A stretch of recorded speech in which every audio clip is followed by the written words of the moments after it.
السلام علیکم ورحمۃ اللہ وبرکاتہ۔ الحمدللہ کفا وسلام علی عبادہ الذین اصطفی اما بعد۔ محترم سامعین کرام، آج ہم لوگ اس ویڈیو میں جانیں گے کہ رمضان المبارک کا قرآن مجید سے کیا تعلق ہے۔ آئیے جانتے ہیں۔ اللہ تعالیٰ نے آسمانی کتابوں میں سب سے افضل کتاب قرآن مجید کو مہینوں میں سب سے افضل مہینہ رمضان المبارک میں اتارا، اور رمضان المبارک میں اتارنے کے ساتھ ساتھ اسے اس مہینے کی سب سے افضل رات لیلۃ القدر میں اتارا، اور اسے لیلۃ القدر میں اتارنے کے ساتھ ساتھ لوح محفوظ سے آسمانی دنیا پر سے بیت العزہ میں یکبارگی محفوظ کر دیا۔ فرمان باری تعالی ہے: شہر رمضان الذی انزل فیہ القرآن ھدی للناس وبینات من الھدی والفرقان، کہ وہ رمضان کا مہینہ تھا جس میں ہم نے قرآن مجید کو نازل کیا،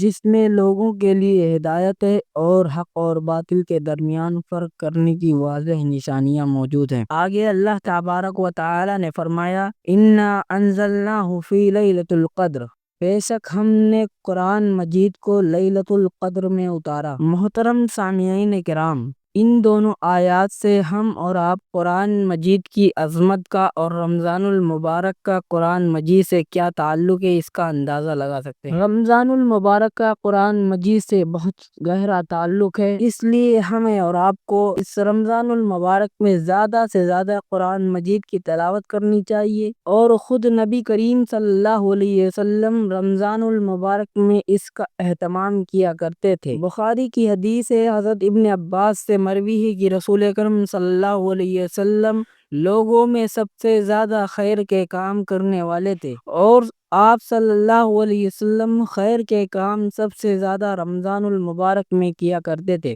جبکہ حضرت جبرائیل علیہ السلام آپ صلی اللہ علیہ وسلم سے رمضان المبارک کی ہر رات میں ملاقات کیا کرتے تھے، اور آپ صلی اللہ علیہ وسلم حضرت جبرائیل علیہ السلام کو رمضان المبارک کی ہر رات میں قرآن مجید سنایا کرتے تھے۔ اس حدیث سے ہم اور آپ قرآن مجید کی عظمت کا اندازہ لگا سکتے ہیں، اور قرآن مجید کا رمضان المبارک سے کتنا گہرا تعلق ہے اس بات کا بھی اندازہ لگایا جا سکتا ہے۔ محترم سامعین کرام، اللہ تبارک و تعالی نے اس عظیم الشان کتاب یعنی قرآن مجید کی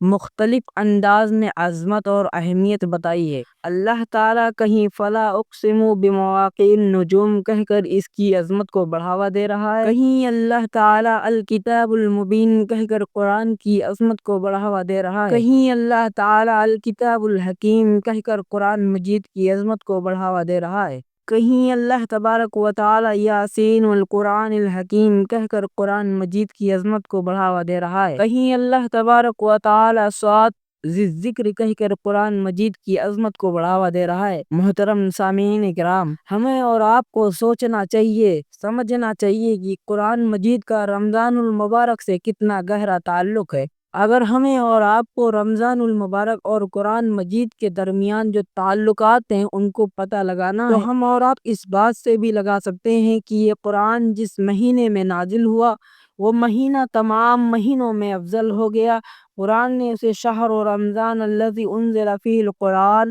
ھدی للناس وبینات من الھدی والفرقان کا خطاب دے دیا۔ محترم سامعین کرام، اگر ہمیں اور آپ کو قرآن مجید کی عظمت کا اندازہ لگانا ہے اور قرآن مجید کا رمضان المبارک سے کیا تعلق ہے، تو ہم اور آپ اس بات سے اندازہ لگا سکتے ہیں کہ یہ قرآن جس رات میں نازل ہوا وہ رات تمام راتوں میں افضل ہو گیا۔ قرآن نے اسے لیلۃ القدر خیر من الف شہر کا خطاب دے دیا۔ محترم سامعین کرام، اس لیے ہمیں اور آپ کو چاہیے کہ ہم اور آپ قرآن مجید کی زیادہ سے زیادہ تلاوت کریں، اور قرآن مجید کا رمضان المبارک کے جو تعلق ہے اس تعلق کو برقرار رکھیں۔ محترم سامعین کرام، ضرورت اس بات کی ہے کہ ہم اور آپ قرآن مجید سے دوری جو اختیار کیے ہوئے ہیں، اللہ تبارک و تعالی سے دعا گو ہوں کہ بار الہ ہم تمام مسلمان بھائیوں کو اس رمضان المبارک میں قرآن مجید سے قریب کر دے، قرآن مجید سے لگاؤ پیدا کر۔ آمین، تقبل یا رب العالمین۔ السلام علیکم ورحمۃ اللہ وبرکاتہ۔